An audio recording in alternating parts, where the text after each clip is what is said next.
मेरा 14 साल का देवर घर का राशन ला कर देता। रोज उसमें 10 रुपए का फिटकिरी भी ले आता। मैं शर्म के मारे उसे कुछ ना कहती और फिटकिरी लेकर रसोई घर में रख देती। 1 महीने बाद रसोई घर में फिटकिरी का ढेर लग गया था। आखिर एक दिन मैं अपने देवर को बुलाकर उसकी वजह पूछी तो मेरे तो होश उड़ गए। उस रात मेरे 14 साल का देवर ने जो मेरे साथ, आज मेरा दर्द से बुरा हाल था। मेरी ऐसी हालत थी, मुझसे घर का कोई काम भी नहीं हो रहा था। सारा घर बिखरा हुआ था। रसोई घर में बर्तनों का ढेर जमा था। ये सारे काम अगर मैं थोड़ी देर के लिए नहीं भी करती तो कोई दिक्कत नहीं थी, लेकिन मसला तो सारा खाना बनाने का था। खाना बनाना एक ऐसा काम था जो मुझे हर हाल में करना पड़ता था, चाहे कितनी भी तकलीफ क्यों ना हो। मैं इस घर में अपने पति के साथ रहती थी। मेरी शादी को 5 साल गुजर गए थे, मगर हमें कोई औलाद नहीं हो रही थी। मेरे पति की रिपोर्ट में ही कोई दिक्कत थी, जिसकी वजह से वह भी खामोश थे, वरना अब तक तो वो मुझे छोड़कर दूसरी शादी कर चुके होते। मेरे सास ससुर को ये बात मानने को तैयार ही नहीं थे कि दिक्कत मुझ में नहीं बल्कि उनके बेटे में है।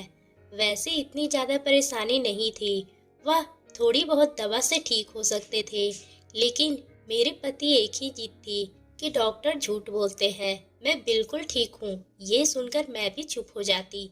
जिंदगी यूं ही गुजर रही थी। मेरे पति सुबह काम पे चले जाते, रात में घर वापस आते। मैं सारा दिन घर में अकेली ही रहती थी। घर का सामान भी मैं खुद ही लेकर आती थी।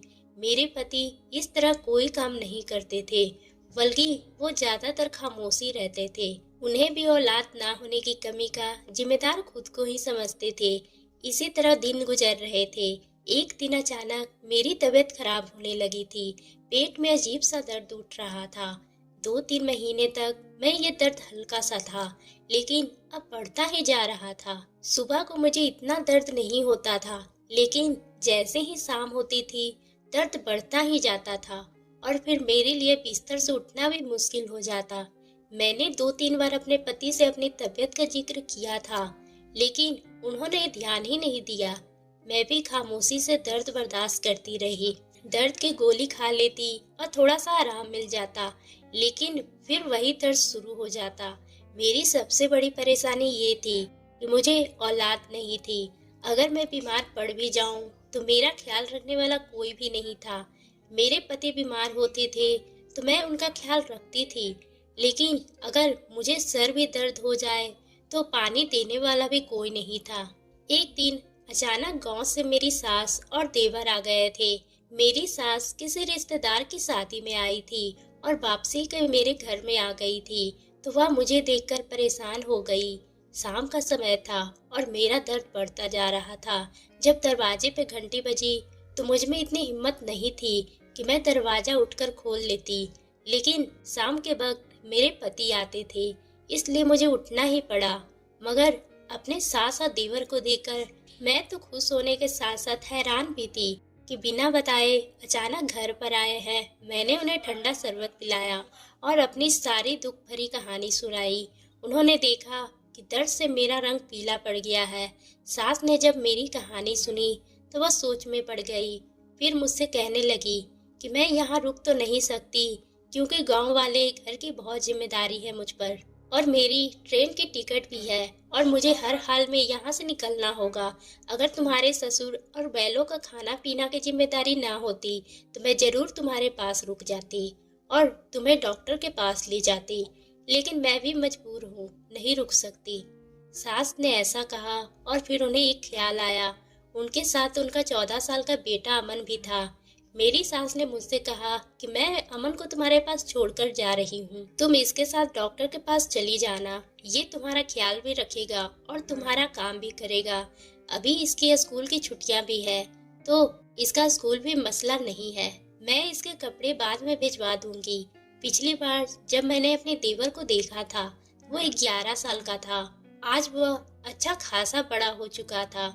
वह लंबाई में अपनी उम्र से बड़ा लगता था। यही नहीं बल्कि वह बहुत ही समझदार भी हो चुका था, लेकिन वह हमसे ज्यादा घुला मिला हुआ नहीं था, क्योंकि वो गांव वाले घर में रहता था और हम सब शहर वाले में। अपने मसलों में उलझे होते थे। आने जाने का वक्त ही नहीं मिल पाता था। खैर, अमन ने घर में रहना शुरू कर दिया था और मेरी सास के कहने पर वो मुझे डॉक्टर के पास भी ले गया। जाने को तो मैं खुद भी जा सकती थी, लेकिन अकेले जाने में मुझे डर लगता था। मेरा घर बस्ती से थोड़ा ही दूर था, इसलिए अपने आने जाने में काफी वक्त लगता था। मैं दोपहर में अमन के साथ रिक्शे में बैठकर चली गई। कोई 35 मिनट का सफर तय करने के बाद अस्पताल आ गई।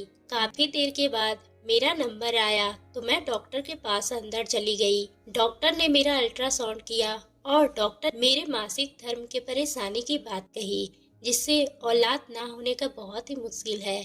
दूसरा, दर्द बहुत होता है, लेकिन अगर औलाद नहीं है तो फिर औरत के लिए बहुत ही बड़ी दिक्कत हो जाती है, लेकिन वह कुछ दवाइयों से ठीक भी हो जा सकती है। ये सुनकर मुझे थोड़ी सी राहत मिली थी। फिर मैं उदास होकर डॉक्टर के चेम्बर से निकली। मुझे उदास देखकर अमन मुझसे पूछने लगा, डॉक्टर ने क्या बताया है? मैंने कहा, कुछ नहीं, बस दवा दी है, उसे हर दिन मुझे खानी है। शाम को हम जब घर पहुंचे तो मैं बहुत ही उदास थी। दर्द भी बहुत ही बढ़ गया था। अमन ने मेरी हालत देखी तो मुझसे कहा, आप आराम करें, मैं आपको दवाई देता हूँ। अमन ने मुझे दर्द की गोली और पानी दिया। मैं लेट गई, लेकिन मेरे दिमाग में यही था कि खाना बनाना है, घर के काफी काम है। मैं दर्द में भी आराम नहीं कर पा रही थी। शाम की चाय भी बनानी थी। उन्हीं सोचों में गुम थी कि अमन चाय का कप लेकर मेरे सामने आया। उसने मेरे सामने चाय रखी और खामोशी से वापस चला गया। मैंने चाय पी तो मेरे दर्द को कुछ आराम मिला था। मैंने पहले भी सुना था कि पेट में दर्द हो तो कोई गर्म चीज पीनी चाहिए। फिर मुझे याद आया कि किचन के बर्तन पड़े हैं धोने के लिए। मैं आराम से उठकर किचन की तरफ गई तो देखा कि अमन के वो बर्तन भी धो दिए थे। मैंने हैरानी से उसकी तरफ देखा। उसने कहा, भाभी, मुझे आदत है, मैं माँ की भी काम में मदद करवा दिया करता था। आपको खाना बनाने की कोई जरूरत नहीं है, मुझे पैसे दे दो, मैं घर से खाना ले आता हूँ। अमन की बातें मुझे हैरान कर रही थी। वह छोटा सा बच्चा किस कदर समझदार था, जैसे कोई 20-22 साल का लड़का हो। कुछ बच्चे वक्त से पहले ही समझदार हो जाते हैं। अमन भी उन्हीं में से एक था। मैंने कहा, नहीं, आपके भाई को बाजार का खाना पसंद नहीं है, मुझे हर हाल में घर का ही बनाना है, बस तुम मुझे सामान ला कर दे दो। मैंने उसे पैसे दिए और वह सौदा लाने चला गया। थोड़ी देर बाद वो वापस आया तो मैंने सामान चेक किया। वह सब पूरा था, लेकिन एक अजीब सी चीज थी जो सामान के साथ ही थी। मैंने हैरत से देखा कि वह फिटकिरी लेकर आया था। मैं सोच में पड़ गई कि वह ये क्यों लाया है, लेकिन मैंने उसे कुछ नहीं पूछा। मुझे लगा वह गलती से ले आया होगा, लेकिन एक बार नहीं, रोजाना ही अब ऐसा होने लगा था। मैं उसे कुछ भी मंगवाती तो वह 10 रुपए की फिटकिरी जरूर लेकर आता। मैं वह फिटकिरी किचन के बॉक्स में रख देती। यहाँ तक मेरे पास फिटकिरी का ढेर लग गया था।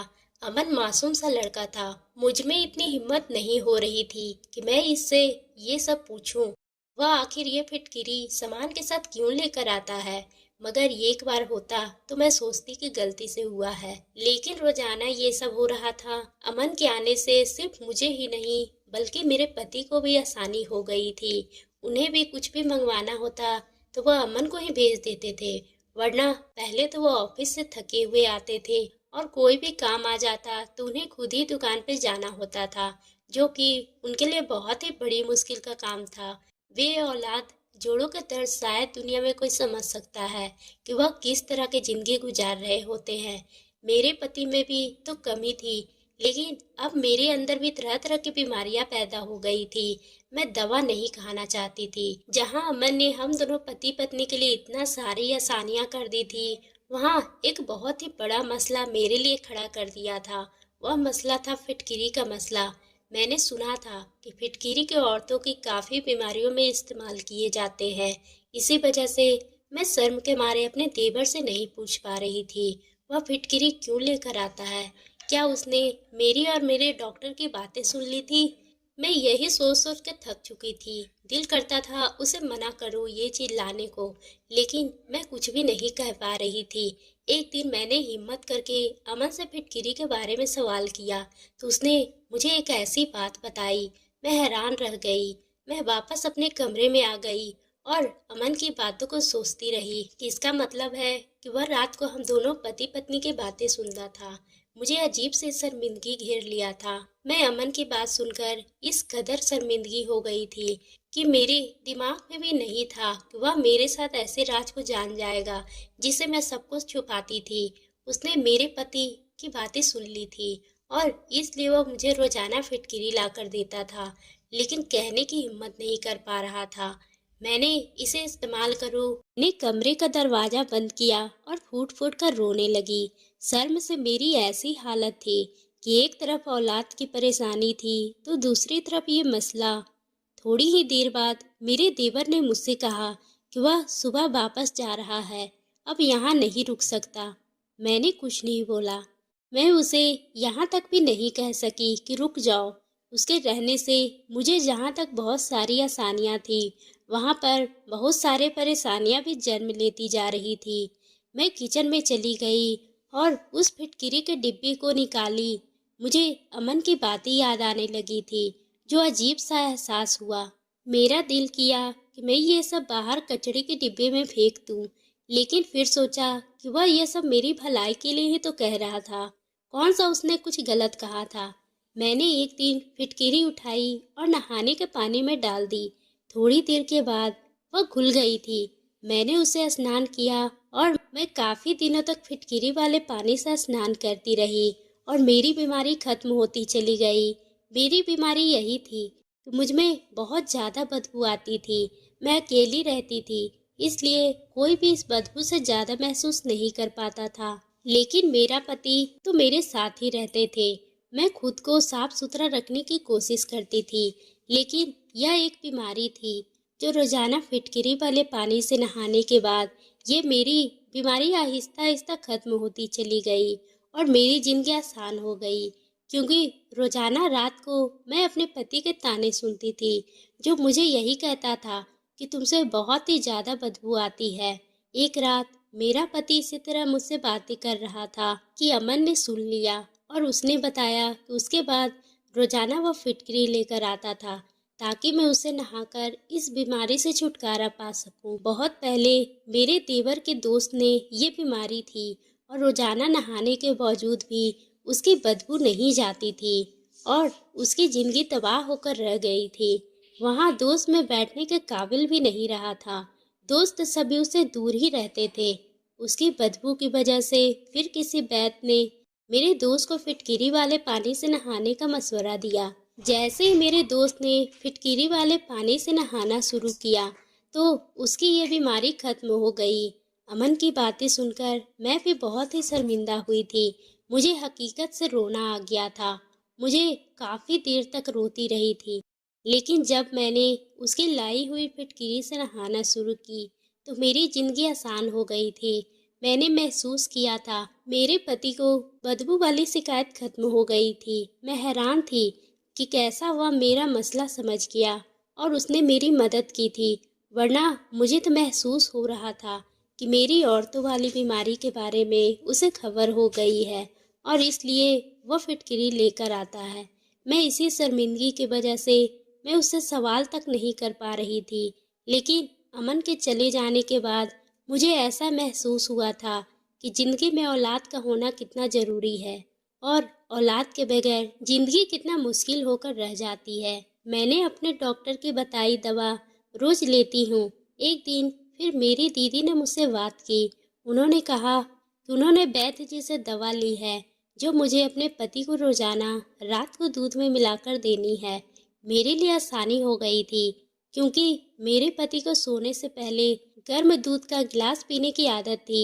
मैंने खुद भी दवाई ली और अपने पति को भी उनको बताए बगैर ही दूध में मिलाकर देती रही। पिछले 6 महीने इस्तेमाल करने के बाद मुझे पता चला कि मुझे यकीन ही नहीं आ रहा था कि मैं माँ बनने वाली हूँ।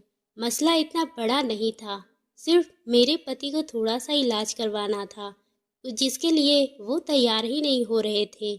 लेकिन ईश्वर ने मेरी झोली भर दी थी और मुझे बेटा दे दिया था। मेरे पति ने मुझसे कहा था कि वह समझ गए हैं कि मैं उन्हें दूध में दवा मिलाकर देती हूँ उन्होंने वो दवा देख ली थी, इसलिए खामोशी से लेते रहे थे, क्योंकि अमन के जाने के बाद उन्हें भी एहसास हो गया था कि औलाद कितनी ज़रूरी है। जिंदगी के लिए मेरे पति ने कहा कि वह अपनी मर्जी से खुशी से दवा लेते रहे, क्योंकि उन्हें भी औलाद चाहिए थी। दोस्तों, आपको ये कहानी कैसी लगी? अगर पसंद आई हो तो आप मेरे चैनल को सब्सक्राइब करना ना भूलें।